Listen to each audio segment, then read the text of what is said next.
Well, here's a blast from the past.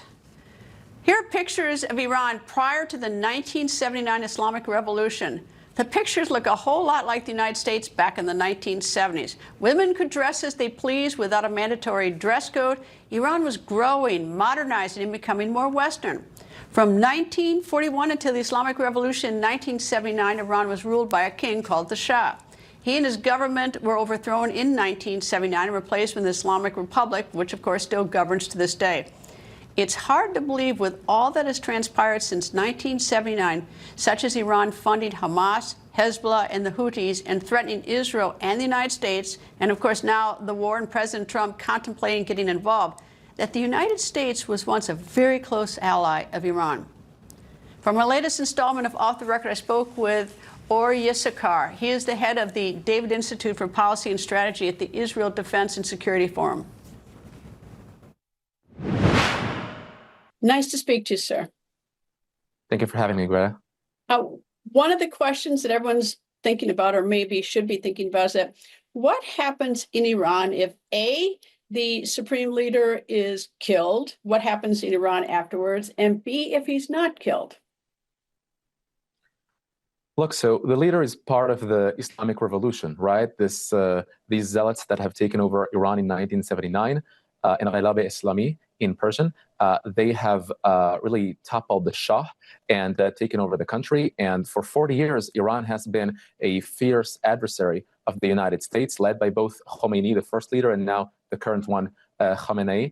And look, this has been a stark difference. Iran of the Shah was more Western and modernized, and the Shah was putting praise on President Nixon visiting the United States, saying that the United States has a magic meaning. America has a magic meaning to people, as opposed to today's leader who says, who threatens the United States with irreparable damage and with no mercy.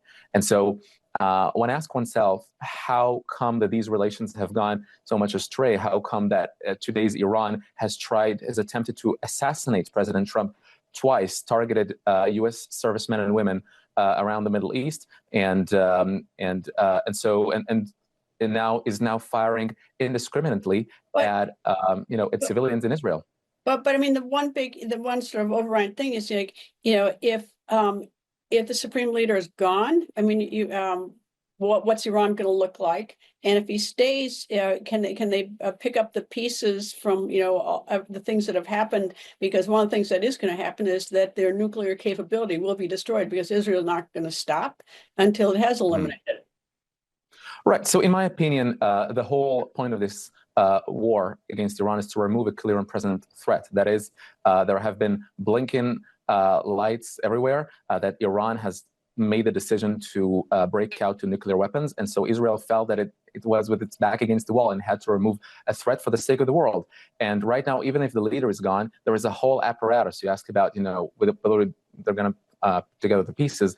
Well, I think they can, because remember, the IRGC, the Iranian Revolutionary Guard Corps, they are actually a whole apparatus of hundreds of thousands of people, and they are capable of running the country. But the question is, if there is a critical mass of Iranian people who go out to the streets and topple the regime, that will be up to the determination of the Iranian people.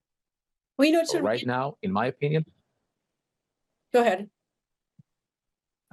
I'm saying right now, in my opinion, the main objective of Israel should be completely getting rid of the nuclear program and the ballistic missiles program. That's what the goal is, and nobody in the world wants Iran to have a nuclear weapon. Even Putin doesn't want Iran to have a nuclear weapon. But the fact is that the nuclear weapon is only one part of what Iran has done. They have financed Hamas, Hezbollah, Houthis. I mean, the terrorism that they have caused all over the Middle East. I mean, those terrorists couldn't survive, couldn't cause terrorism without Iran. So there's a little bit more to this, although that's not the stated goal. Right, that's a multi-pronged effort by the Islamic Republic to threaten Israel and to basically destroy Israel. The Supreme Leader Khamenei has said it multiple times.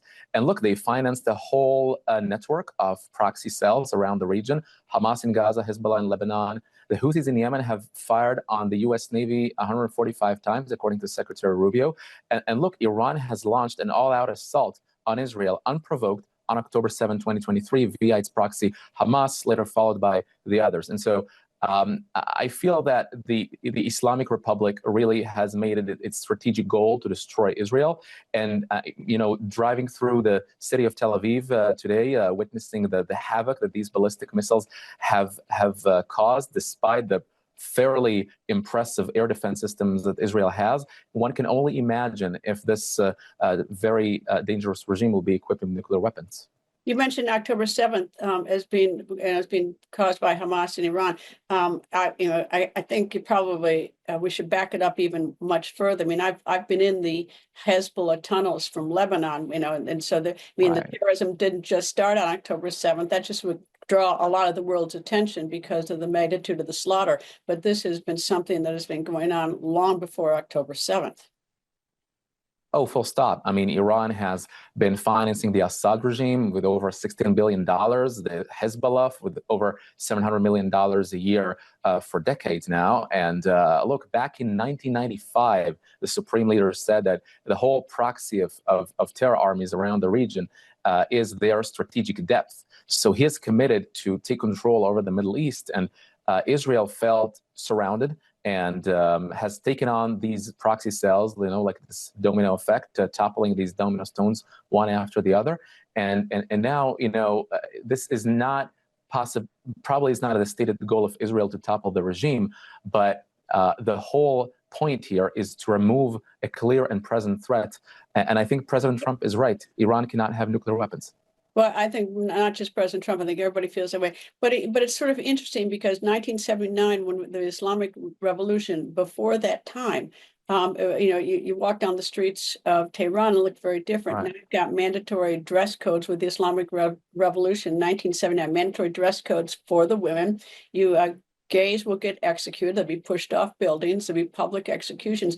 Iran has pretty much been hermetically sealed from the rest of the world. So people aren't necessarily aware of, what it's like inside that country. And, the only thing that really the American people, a lot of people are hearing about is about Fordor or Natanz or the financing, but there's a lot more going on inside Tehran, which maybe their business alone, but it's been very difficult for the civilian population in Iran.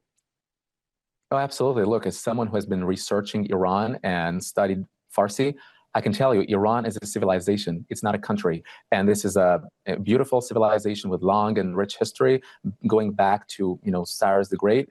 And, Iran used to be an ally of Israel and the United States.